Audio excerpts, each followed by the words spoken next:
Magandang Gabi Pilipinas.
Sa ilalim ng lupa, nagkukubli ang natatanging kayamanan.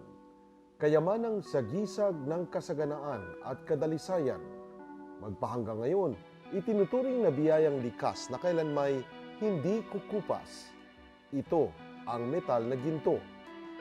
Sadyang mapalad ang bansang Pilipinas dahil lubos na nabiyayaan ng nasabing yaman ang ilan sa mga kalupaan nito, gaya ng isang lalawigang hango pa ang ngalan sa Kastilang salita na nangahulugang ginto. Ito ang lalawigan ng Davao de Oro. Mayaman ang Davao de Oro sa mineral na ginto. Bunsod dito, pagmimina ang isa sa pangunahing hanapbuhay ng mga mamamayan dito. Kadalasan, small-scale mining ang pinagkakitaan ng mga tao sa nasabing lugar. Meron ding isang large-scale mining operations kung saan ginto ang pangunahing minimina. Patunay lang na hitik ang probinsya sa mga yamang mineral. Taong 1998 na maging isang probinsya ang Davao de Oro na dating kilala sa pangalang Compostela Valley matapos itong humiwalay sa probinsya ng Davao del Norte. Ito ang naging ika-4 na pinakabagong probinsya sa Pilipinas. Nilagdaan ni Pangulong Duterte noong Abril ang isang batas na nagpapalit ng pangalan ng lalawigan mula sa Compostela Valley sa Davao de Oro. Ito ay sumailalim sa plebisito at noong nakaraang Disyembre ng nakalipas na taon, formal nang napalitan ang pangalan ng lalawigan. Hindi na bago ang mga kritisismo sa mga kumpanya ng minahan. Pangunahing panaghoy ng mga environmentalists ay ang epekto ng industriya sa kalikasan. Tulad ng hindi na umano may babalik sa dati ang lugar na hinukay o pinagminahan. Ngunit may isang kumpanya ng minahan sa Davao de Oro ang nagpapakita na posible at maisasagawa ang responsableng pagmimina. Ang minahang ito ay ang Apex Mining Company Incorporated. Ito ang pinakamatandang minahan sa Mindanao na nagsimula pa noong 1930s. Pebrero 1970 nang marehistro sa Securities and Exchange Commission ang minahan. Matatagpuan ito sa mga bayan ng Mako at Mabini. Kilala ang mga bayang nabanggit sa epithermal gold at porphyry copper deposits. Taong 1970 nang magsimulang mag-operate ang Mako Mine bilang isang copper mine. Ngunit noong 1975, na-convert ito at naging gold mining. Ayon sa kumpanya, tinitiyak nila na sila ay sumusunod sa mga panuntunan ng pamahalaan sa kanilang operasyon. Binigyang diin ang Apex na sila ay nagtataguyod ng responsible mining na mariing isinusulong sa batas ng pagmimina sa bansa. Kaiba sa ilang minahang gumagamit ng open pit mining, ang minahan ng Apex ay vein type o gumagamit ng mga butas o tunnel upang makuha ang mga mineral deposits. Ayon kay Acting Resident Manager Robert Uwagtingan, sa mga nakaraang taon ang capacity ng produksyon ng minahan ay naglalaro sa 850 tonelada kada araw. Sa ngayon, umaabot na ang produksyon nito sa 1,800 tons kada araw. Samantala, binigyang diin naman ni Uwagtingan na bago pa man mabigyan ng permiso ang isang mining company na makapag-operate, dapat meron itong final mine rehabilitation and decommissioning plan para maiwasang masira ang kapaligiran. Means you have planned already how you will do the mine, and after operation, you submit a plan how to rehabilitate and decommission the mine. So plans will be in place. Not all underground openings is part of those rehabilitation. By the waste being generated is backfilled into voids or openings para ibabalik sa loob yung mga waste sa backfill as backfill materials. Para kay Emelita Fabro, ang Vice President for Corporate Administration ng APEX, mabigat ang pressure para baguhin ang pananaw ng mga tao patungkol sa pagmimina dahil naka-mindset na ang mga ito na ang pagmimina ay nakasisira sa kalikasan.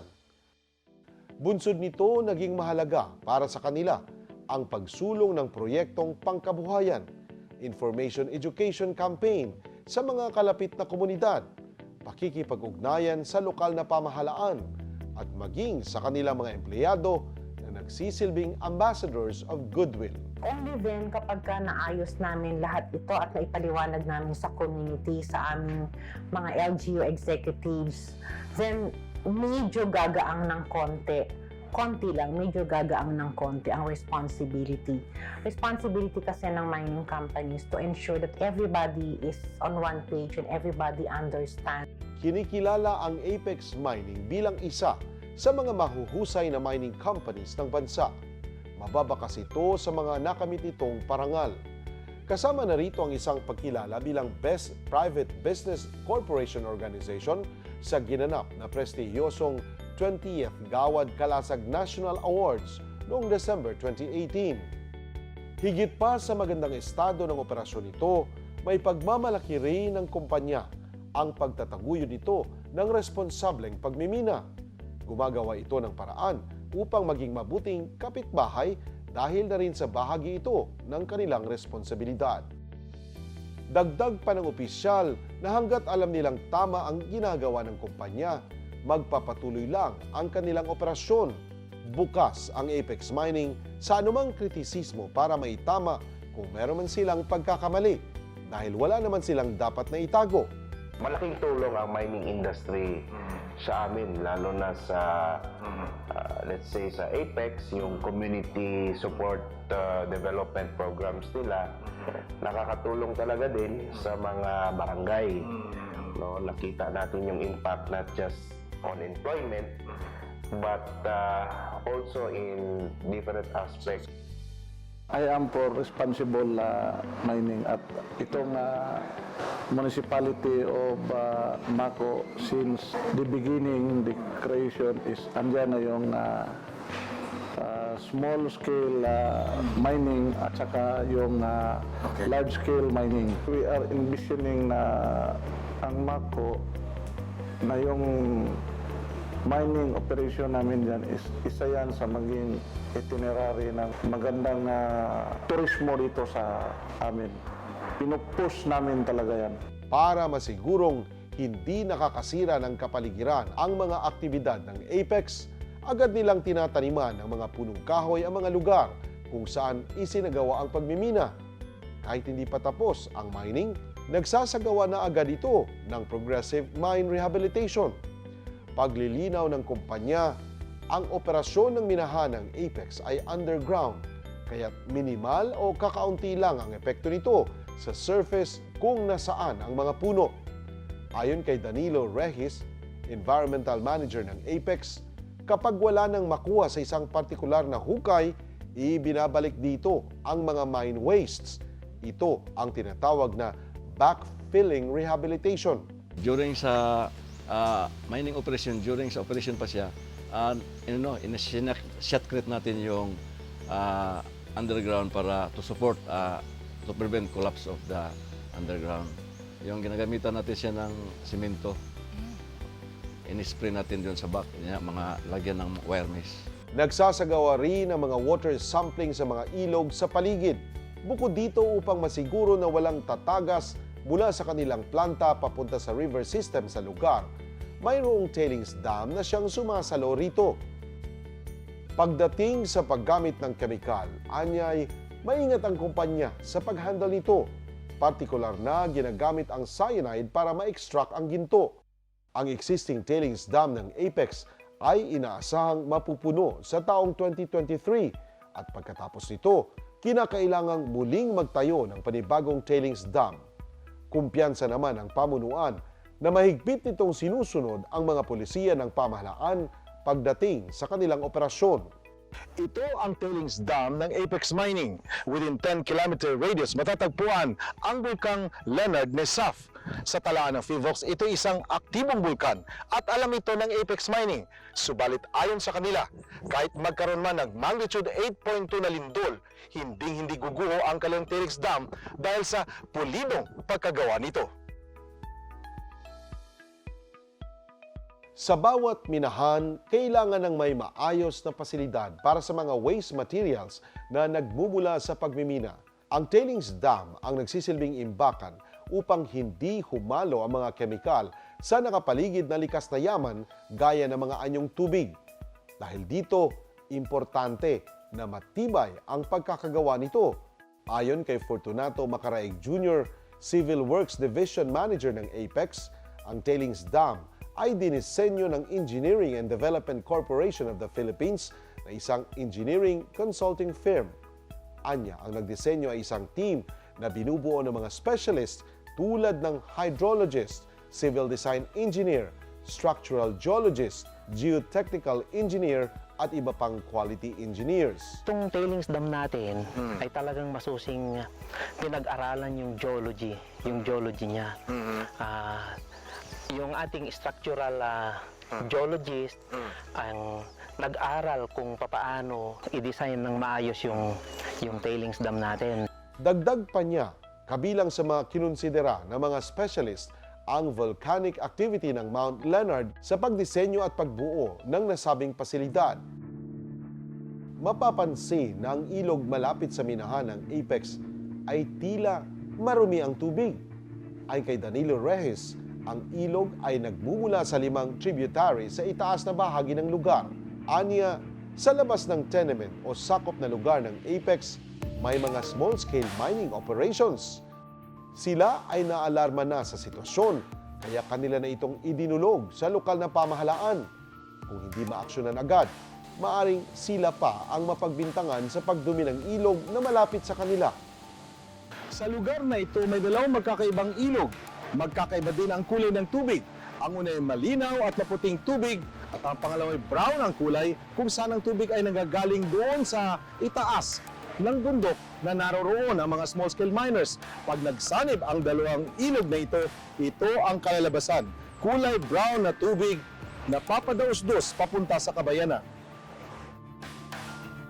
Isinama ni Reyes ang grupo na Magandang Gabi Pilipinas upang ipakita ang ilang bahagi ng ilog sa itaas na sinasabing apektado ng operasyon ng small-scale mining sa lugar.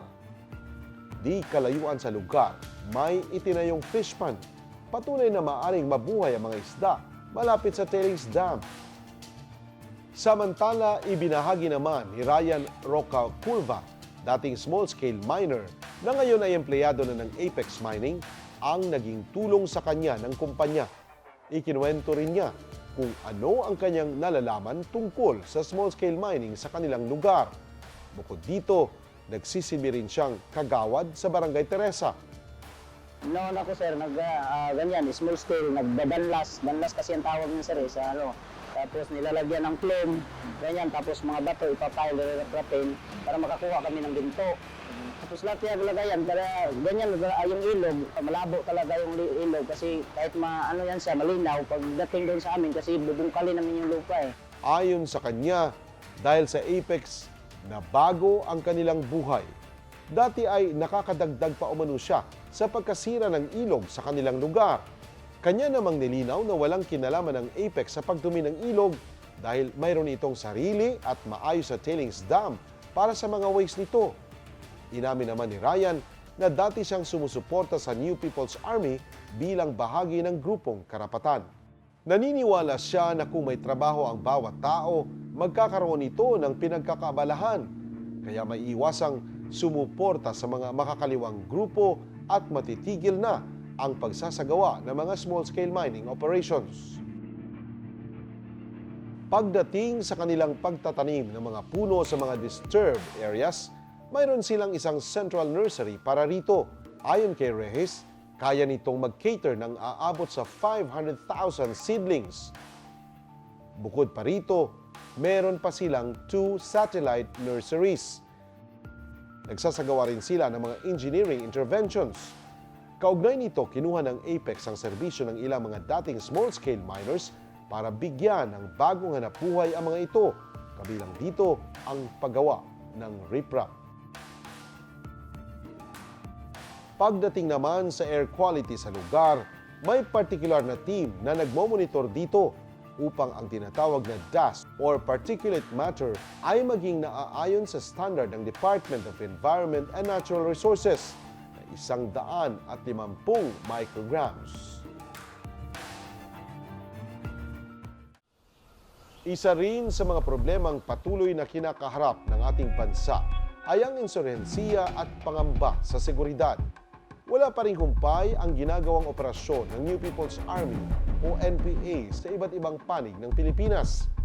Nitong Disyembre lang ng nakaraang taon, ginunita ng Communist Party of the Philippines ang kanilang ika-51 anibersaryo. Ang pakikibaka ng komunistang grupo ay siya ng pinakamahabang insurhensiya sa Asya. Ang founder naman ng grupo na si Jose Maria Sison ay kasalukuyang naka-political asylum sa bansang the Netherlands. Makailang beses na rin nagkaroon ng usapang pangkapayapaan ng leftist group at ang gobyerno. Ngunit ito ay paulit-ulit na nauudlot. Ikinagalit pa ni Pangulong Rodrigo Duterte ang patuloy na pag-atake ng komunistang grupo kahit umuusad na ang peace talks. Dumating pa sa punto na tinawag ng Pangulo ang leftist group bilang mga terorista. Ilang insidente na rin ng mga pagsalakay sa mga nagdaang taon ang naranasan ng kumpanya na nagdulot ng takot sa mga empleyado nito. Taong 2008 nang lumusob sa kumpanya ang mga miyembro ng NPA. Ayon kay Perjulie Brigole, Corporate Relations Officer ng Apex, hinanap ng mga ito ang resident manager ng mga panahong yun. Pero hindi nila ito natagpuan. Kaya pumunta ang mga ito sa kanilang minahan at sinira ang kanilang mga equipment na nagdulot ng pinsala sa kanilang kumpanya. Anya, wala namang sinakta ng mga ito dahil ang intensyon lang ng grupo ay sirain ang mga kagamitan ng kumpanya.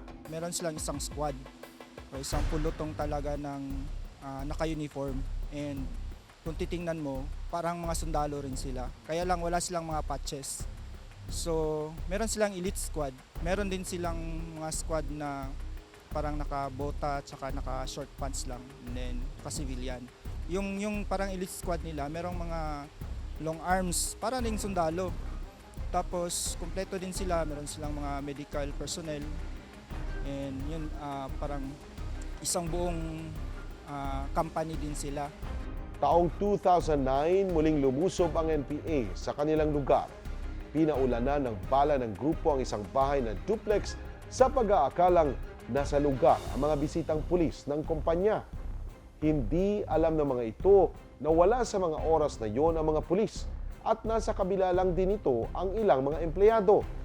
Isa sa mga kawani ang nagpakabayani para mailigtas silang lahat. Pagdating nila, nagpaputok ka agad. So doon sa side na alam nila na may pulis, pinaputokan nila. Pero naging kasi sir, indiscriminate. Kasi yung sa kabila, natamaan na rin. Ngayon, yung isang empleyado na naglakas loob siya kasi alam niya na kung walang sisigaw, mamamatay sila lahat. Siguro mga 15 to 16 employees nandoon. Susumigaw siya, civilian. Pagkatapos nito ay huminto ang putukan. Dito na siya pinalabas ng armadong grupo at tinutukan ng baril. Ipinakita niya ang kanyang ID at nagpakilala bilang empleyado ng Apex at hindi isang pulis. Ayon kay Jessie Mar Balagosa, ang empleyadong naglakas loob na isalba ang kanyang mga katrabaho mula sa tiyak na kamatayan. Nawala na lamang ang kanyang takot dahil sa kagustuhan niya na mailigtas ang mga kasama.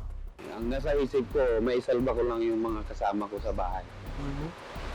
So, ang ginawa ko, pinagapang ko sila sa underground. May underground basement kasi. Doon ko sila pinatago sa ilalim ng lababo mismo.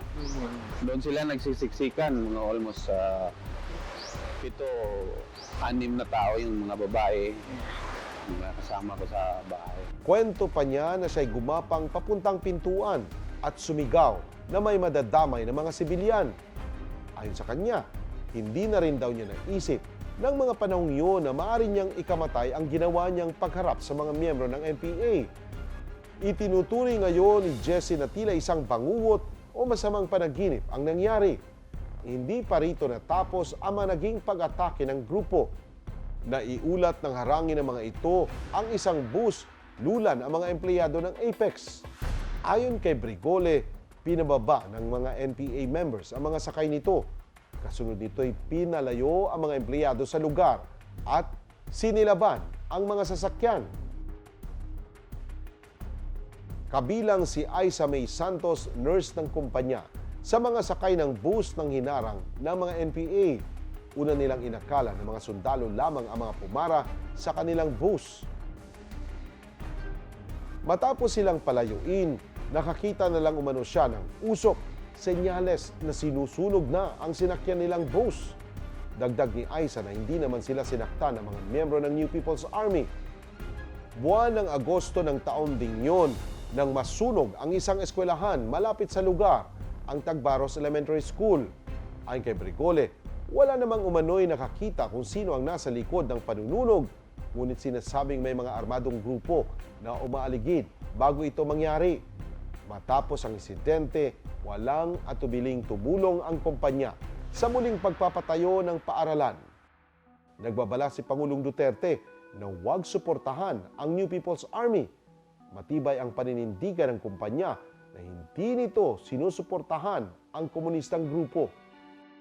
Humingi na rin ng tulong sa gobyerno ang Apex para sa karagdagang puwersa upang mapanatili ang kaayusan.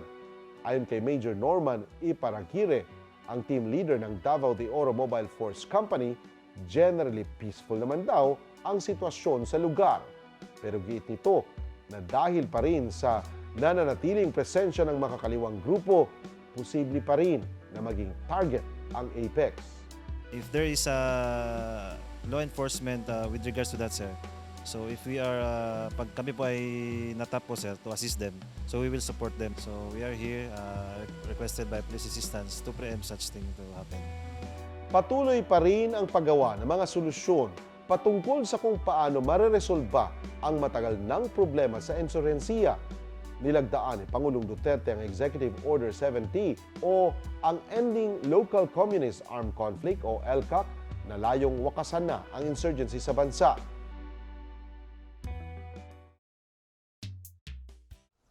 Ang kumpanya ng Apex ay hindi lamang nakatuon sa mismong mining operation nito. Mahalaga na handa ito sa anumang maaring mangyari, lalo na sa mga hindi inaasahan. Isa rin sa hindi dapat mawala ay ang mga nakaantabay ng mga emergency unit na aayuda sakaling may mga sakuna o iba pang hindi inaasahan. Kumpleto sa tao ang Apex sa may kakayahang tumugon sa iba't ibang senaryo sa minahan. May mga bumbero, emergency medical teams, at first aid personnel na laging naka-standby sa kanilang stations.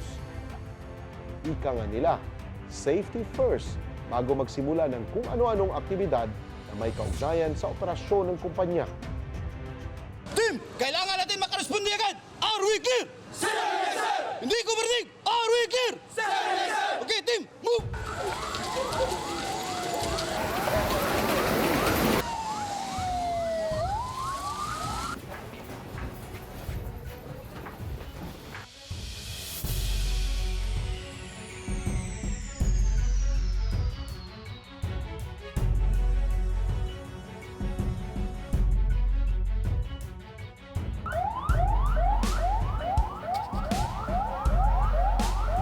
Ayon kay Rodel Serad, ang Assistant Safety Manager ng Apex, kanilang tinitiyak ang kaligtasan ng lahat ng stakeholders ng kumpanya.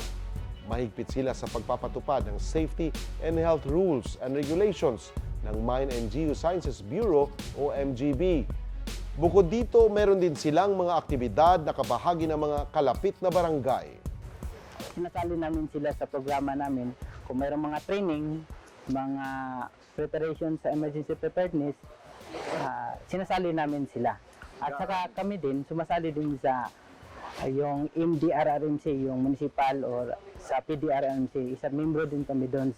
Anya, nakahanda na ang kanilang iba't ibang gamit base sa kung anong klaseng emergency at partikular na proseso ang kanilang gagawin.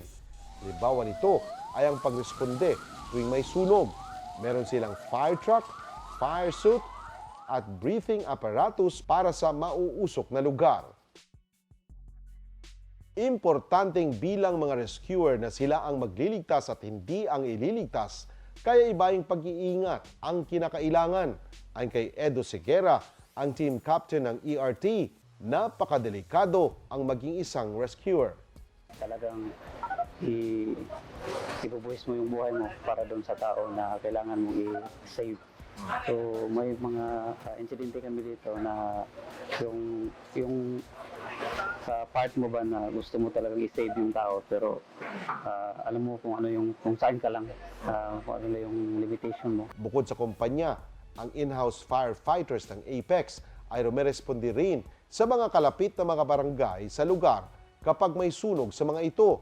Isa sa mga hindi niya makalimutan na kanilang nirespondehan ay nang masunog ang elementary school sa barangay Tagbaros. Maraming mga bata, sir, yung luloob. So parang yung feeling mo, sir, is bukas, paano sila bukas. Wala silang mapapasukan. Siyempre, masakit din sa loob kasi nag-elementary kasi dumaan ka kasi sa kanila, yung kabataan din. Siyempre, pag walang napapasukan, siyempre anong gagawin mo? Napasok ka naman din sa malayong lugar. Ginawa nila ang lahat ng kanilang makakaya sa pinakamabilis na paraan para may matira pa at hindi matupok ang lahat ng bahagi ng paaralan. Samantala, ipinadala noon ng Apex Mining ang rescue team nito para tumulong sa mga rescue operation matapos ang tumamang lindol sa Davao City noong nakaraang taon. Ayon kay Albert Parcon, ERT member, pagdating sa lugar, nakita nila agad ang pinsalang dulot ng lindol sa gusali ng Ecoland 4000. So pagkarating namin doon, medyo nalumot talaga kami. Kasi may mga pamilyang naghihintay sa labas, umaasa baka hindi pa kasi nakita kung mayroon pang nakita na mayroon pa bang nasulob o wala. Kaya yun, pagkarating namin doon, nag-check-in kami agad sa command post, naghintay ng utos kung anong gagawin namin. Nagpadala rin ang Apex na mga kanilang rescue team sa naganap na lindol sa Tulunan, North Cotabato, kasama sa mga ipinadala sa Ground Zero para tumulong ang mining engineer na si Ceasar Soriano. Ang naging pag-aalay ng kanilang team ay ekstensyon na ng kanilang trabaho sa Apex Mining.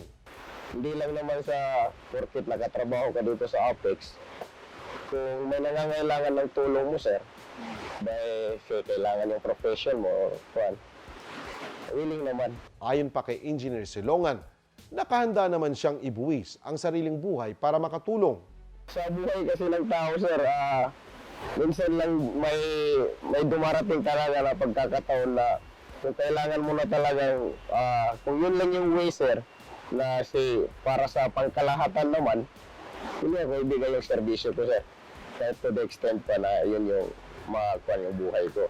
Para naman kay Juan Alex Vian Amoroso na isang geologist at kasama din sa mga ipinadala, meron silang risk assessment na ginagawa sa Apex kaya may prior experience naman sila sa mga ganitong sitwasyon.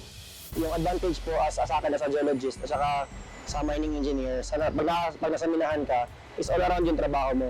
Pwede ka environmental, pwede ka sa mina, pwede ka rin sa mga, let's say, comrel, lahat po, actually connected po kasi lahat. So para kang isang maliit na system pag lumabas ka, so meaning na-train ka doon sa kailangan ipagawa sa'yo. Anya sila ay laging handa kung sakaling kailanganin ng kanilang tulong sa loob man o sa labas ng Apex. Para kay Emelita Fabro, napakataas ng kanyang tingin sa kanilang mga rescue teams dahil sa anumang oras na sila'y kailangan, lagi itong handang umayuda. Anytime that we call them, kahit naka-day off sila, yung aming emergency response team, yung aming first aid team, yung aming fire brigade team, anytime na tatawagin namin sila to respond to any emergency, they're there without hesitation. Although, yes, they've been trained for that, but they can easily say, we're busy sa underground, ma'am, we cannot do it. But anytime we call them, they respond. And I'm so proud and nakikita talaga ng mga empleyado namin the kind of dedication that they show pagdating sa pag-rescue, pagdating sa pagtulong sa mga agencies. Tunay ngang may tuturing ng mga bayani ang emergency response units ng Apex Mining dahil sa hindi matatawarang pagtupad ng mga ito sa kanilang trabaho. Ito ay hindi lang sa pagsiguro na lagi silang nakahanda sa anumang mangyayari sa mismong loob ng kumpanya, kundi pati na rin ang makatulong sa pagtama ng mga sakuna sa labas ng kanilang nasasakupan.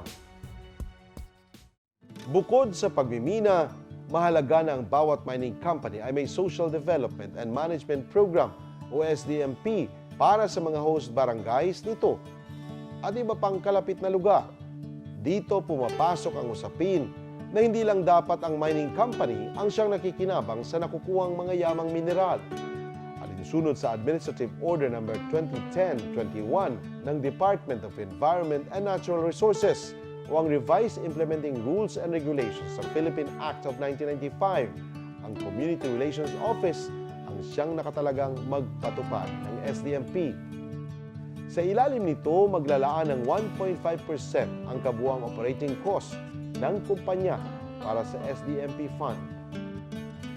Mula rito, nasa 75% ng SDMP Fund ang nakalaan sa development ng host and neighboring communities. Kabilang dito ang health and medical assistance, educational support, livelihood programs, public infrastructures, at socio-cultural and religious support. 15% naman ang para sa information, education, and communication. At ang natitirang 10% ito'y para sa development of mining technology and geosciences programs.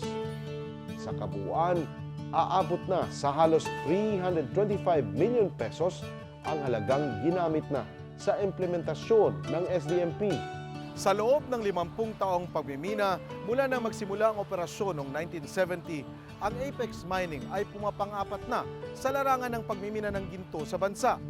At dahil sa mataas na halaga ng ginto sa pandaigdigang kalakalan, malaki ang naiambag ng mining industry sa ekonomiya ng Pilipinas. Sa anibersaryo ng Apex, nais nitong ipakita ang kanilang samahan at kung paano nag-evolve ang kumpanya sa mga nagdaang taon mula nang magsimula ito hanggang sa kasalukuyan. Ayon kay Ferdinand Doble, ang Community Relations Manager ng Apex, ang pagpapatupad ng SDMP ang isa sa pinakamagandang na ipamahagi ng kumpanya sa lugar.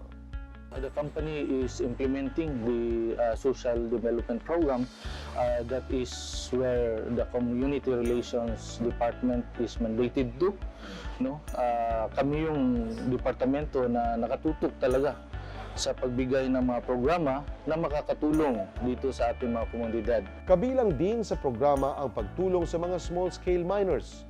Anya, nakikita ng kumpanya na ito ay isang marangal na trabaho, ngunit sila ay unregulated. We encourage them to join us, to be with us. No, that's why in our implementation sa social development, meron kaming short-term, medium-term, and long-term approach in helping them. This includes the health and medical assistance, educational program, wherein yung kanilang mga anak ay napag-aral natin, no, natulungan at magiging scholars. No? So in a long term, dito na rin sila magtatrabaho. Mayroon pa tayong livelihood programs. Disengage natin sila sa kanilang illegal activities, form them into an organization and train them. So, after training, nagkaroon sila ng capability to manage their organization. Dagdag pa niya, ng Apex ay may puso dahil ipinararamdam nila sa nasasakupang komunidad na handa silang tumulong. Sa ilalim ng Health and Medical Assistance, 4 na health centers ang patuloy na sinusuportahan ng Apex.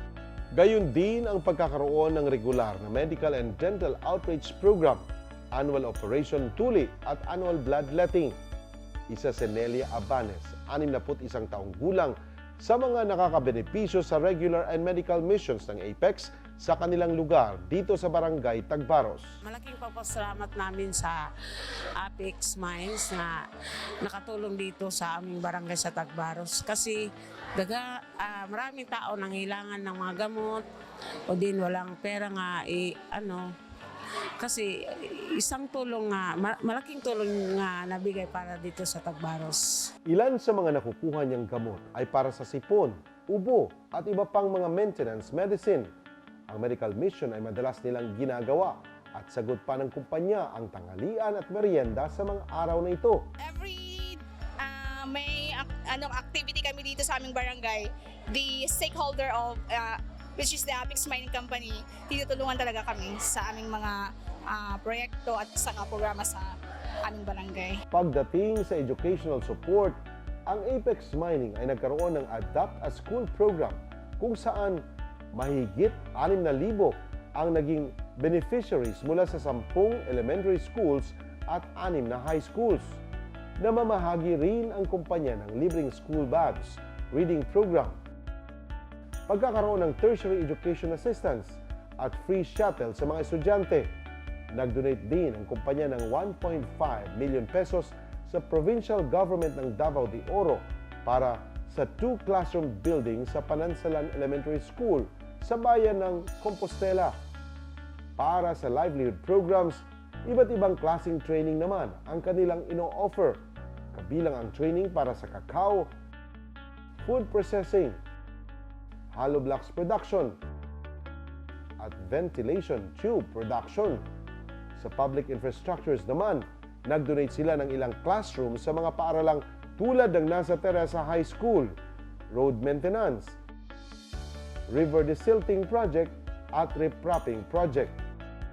Pagdating sa social, cultural at religious support, ang Apex Mining ay nagbigay rin ng 2 unit ng bus sa Immaculate Conception Parish sa Elizalde, Maco. Bukod pa rito, tumulong rin sila sa pagpapatayo ng nasabing simbahan. Dito, meron tayong pagtutulungan including the religious group. Nag-organize kami ng mga religious groups, no? Dahil alam nila kung ano ang minimithi ng company na in terms of developing this community, no? And with these organizations, sila yung nakakaalam and sila ang nagpapaandar kung paano namin, no, matulungan na ma-execute itong development ng ating communities. So that's why na kuha yung idea na meron tayong mga bus na maibigay sa kanila, and hopefully these 2 buses na as a starting or initial project nila ay makakatulong din not only in developing our community but more importantly sa kanila ring mga activities sa church, including or not limited to sa construction ng mga chapels and mga churches. Ayon kay Codino Bote, ang kapitan ng Barangay Tagbaros, noon hindi pa ganun kaayos ang buhay sa kanilang lugar. Maraming constituent ko, mga membro ko na mga empleyado ng minahan ngayon ng Apex Mines Company.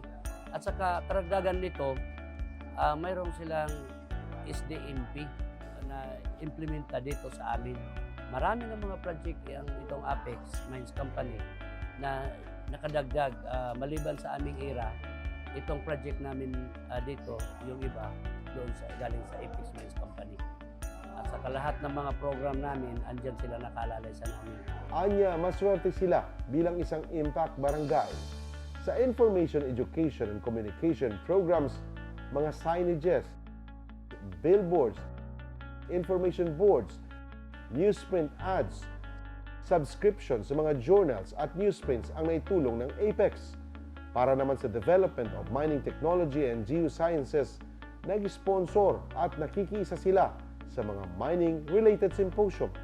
Kumpara sa ibang lugar, naniniwala ang simbahan na ang pagmimina ng apex ay nakakatulong sa mga komunidad.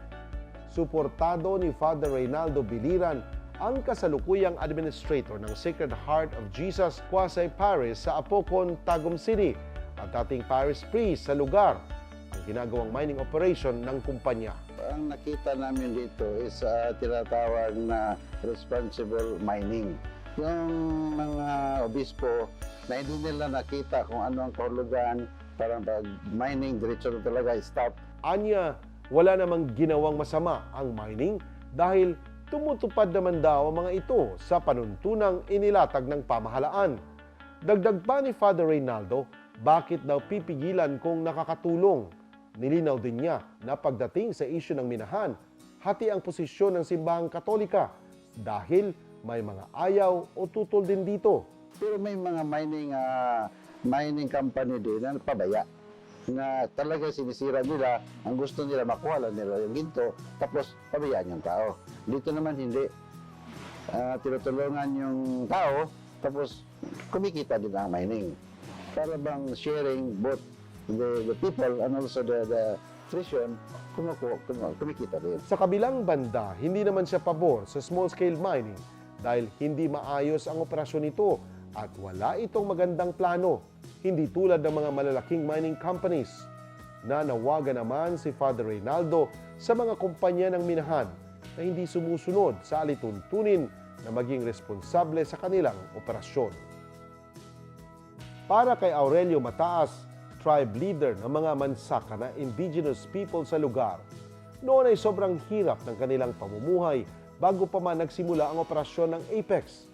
Umabot na sa mahigit 365 million pesos ang kabuang na ibayad ng Apex Mining pagdating sa royalties mula 2008 hanggang January 2019. Aabot sa 78.04 million ang royalties habang nasa 287.03 million naman para sa surface rights. Anya, may tinatawag silang investment plan development kung saan ang bayad na kanilang nakukuha mula sa kumpanya ay ipinamamahagi. Halimbawa nito yung napupunta sa kanilang mga scholar sa kanilang komunidad. Yung pera namin, yung binigay, sa 100%, 40% yung binigay namin sa mga damage talaga yung lupa. Yung may-ari dito, yung 4 na barangay. Yung 60%, hinahati namin yun, sir. Hindi may pagkakaila na napakasagana ng ating bansa pagdating sa likas na yaman. Gayunpaman, kakambal nito ang mabigat na responsibilidad na linangin ito sa tamang pamamaraan. Dagdag pa rito, kinakailang isaisip ng mamamayan, pamahalaan at pribadong sektor ng lipunan ang matagal ng problema sa mabagal na pag-usad ng pamumuhay, gayon din ang pangamba sa kaligtasan.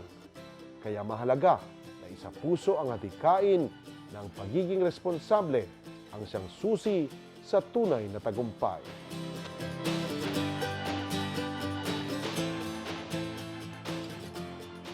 Sa pangalan pa lamang na Davao de Oro, pinatunayan na ng lalawigan na hitik ito sa mineral. Ito ang dahilan kung bakit ang pangunahing kinabubuhay ay ang pagmimina.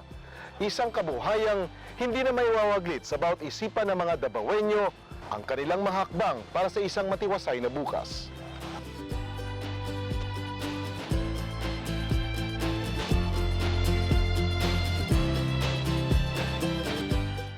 Inaanyayahan ko po kayong manood ng Magandang Gabi Pilipinas tuwing Sabado 5 to 6 dito sa Channel 4. Hello, ito po si Mon Confiado at inaanyayahan ko kayong lahat na manood ng Issue 1-on-1 sa PTV4 every Sunday 5 to 6 p.m. Magkita-kita po tayo. God bless you all. Para sa ikauunlad, manood ng Unlad Pilipinas 3 to 4 p.m. Monday to Wednesday po. Magandang Gabi Pilipinas.